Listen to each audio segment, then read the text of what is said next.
Arsenal fans, join me.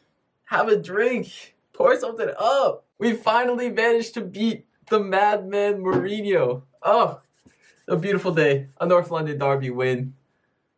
Quite happy about it. What's up, y'all? Welcome back. Pitchside with Parker to yet another Arsenal review. It was a big one today. 2-1 win over Tottenham in the North London derby. A pretty good all-around performance. I think you can be happy with at least the first 75 minutes of it all, and then managed to get away with it at the end. But man, what a crazy game. A wonder goal from Lamela, a penalty that we can talk about, some drama with Aubameyang before the match, some nervy moments at the end with Harry Kane on the dead ball. Had a little bit of everything this North London derby, so plenty to talk about. But before we do get into that, be sure to subscribe to the channel. If you're new around here, I make lots and lots of Arsenal content. I also post daily soccer videos in general. So if you click around my channel, I'm sure you'll find something you like. So be sure to hit that subscribe button and turn on those post notifications and drop the video a like before we even get started, because that's what we do on this channel. Anyway, I will start by saying my man of the match, and I gotta give so much credit to Emile Smith-Rowe. Now, this guy has not played the last few games. He's been out with his injury, and he was the one that really sparked the turnaround in our season a couple months ago. And I was so happy to see him perform well in the North London derby. The first half, he had a shot that rattled off the crossbar that just about went in, and that would have been an absolute screamer.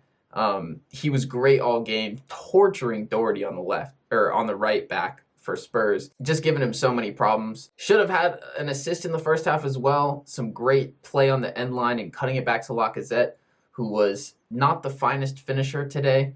But especially when you consider the fact that Odegaard may well have not actually planned to be in the starting lineup, and the fact that Aubameyang got dropped pretty much in the lead up to this game. If he was coming off the bench and not even expecting to play, for him to come in and perform like that, I was very, very pleased with him. And so for me, he had to be the man of the match. Shout out to Gabriel as well. That block that he had at the very end on the rebound from Kane's free kick, that saved the game right there. And I thought he was immense all day. He also got like fully elbowed by Harry Kane at some point, and the refs didn't even see it. So, you know, he was taking the lumps, he was taking the hard hits, and that's what this guy does. But he can handle it. He's a real deal center back, and God, what a signing he has been. But I thought those two were immense. I mean, Odegaard played well, and he did get that goal in the first half, so shout out to him as well. And, you know, Lacazette was able to tuck away that penalty that he won in the second half, so another goal in the North London derby for Lacazette, and he was definitely cool at the spot. So quite a few good performances, I would say, from Arsenal all around. Tierney, I thought, played very well also, but really on the day, Spurs were very bad. I think when I saw the lineup heading into the game, I was expecting a lot more from Spurs. They actually played the big front three, Kane, Son, and Bale. I think really unfortunate for Spurs that Son went down. Now, they hadn't done anything before that, but I definitely feel that it dropped their energy level a little bit when he did have to come off. Lo and behold, he's replaced by Erik Lamela, who scores possibly the goal of the season. What is there even to say about this goal? You know, I don't know if any of y'all watch SE Dons, but some things just don't need commentary. And that was a goal that you could certainly say that about. The fact that he's pulled off 2 different Rabona goals in his career is pretty outrageous. He's just such a strange player, man. I really don't rate him as a footballer. Like, he's actually a player that, like, bothers me. Like, he gets on my nerves when I watch him, because I just feel like he always plays with his head down, and he never uses his right foot. And just like, if I was a coach or if I was his teammate, I just feel like he's the type of player that would really bother me. Like, I wouldn't want him to be on my team. But when you see certain things, I mean, you just got to take your hat off to the guy. But I can't lie, I felt really upset when he scored, kind of for that exact reason. I was like, of all people, Lamela has done this to Arsenal in the derby? Like, how cursed are we? How cursed is it that he would pull that off in this game after coming on as a substitute for the player who we were actually scared of in Son? But really, in the end, I mean, that was their only chance in the first 80 minutes of the game that actually threatened Arsenal's goal. And it was an amazing play, but at the same time, it came out of nothing. So you have to say that the defensive performance was there for Arsenal, and it was lacking from Spurs offensively. You know, Kane really was not very involved in the game. Bale was terrible. And when he got subbed off, he was mad. But I'm like, bro, what are you mad? You can only be mad about your own performance. Like, you did not touch the ball. You did not impact this game in any way whatsoever. So even Ndombele, I mean, I really like him as a player, but I felt like he wasn't very influential in this game either.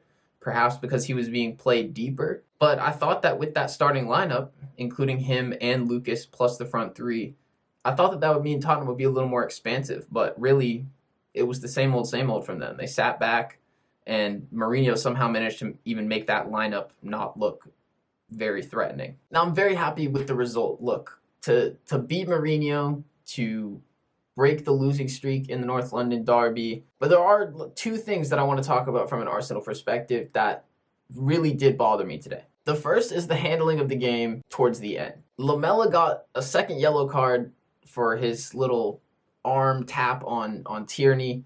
And after that, it felt like Arsenal were the team playing with 10 men, not Tottenham. And I was really annoyed by that at the end because it was nervy the way that that finished out. And I just felt like because that there was 20 minutes left almost when that happened, that was just too long to be going fully defensive. And considering that Arsenal had a man up, why were we not pressing more? Why were we not trying to win the ball back? And then when we got the ball back, expand and just pass it around. Either Arteta does not believe in the team's ability to actually keep the ball like that. You know, that's certainly a possibility, but if so, that's a concern in itself.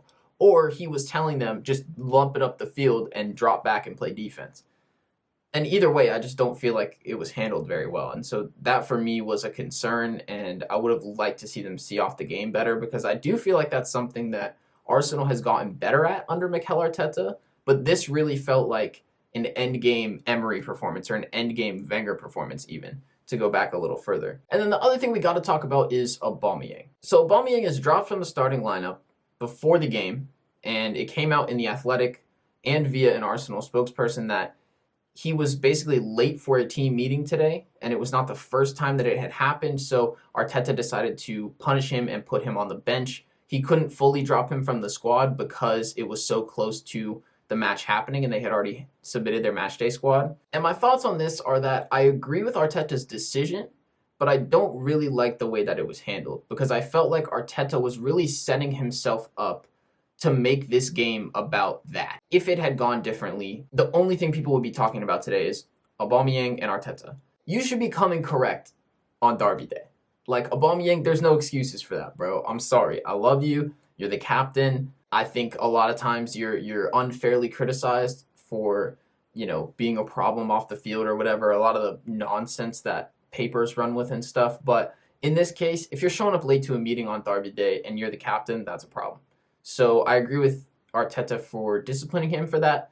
But to me, either say that if you're going to make a comment before the game, either explain the whole thing so that there's no questions left, there's no doubt. If Arteta had just came out and said, he's missed a meeting, it's not the first time that this has happened, he's been disciplined appropriately, we're going to move on and try to win this game, I have full faith in Lacazette and the rest of the team.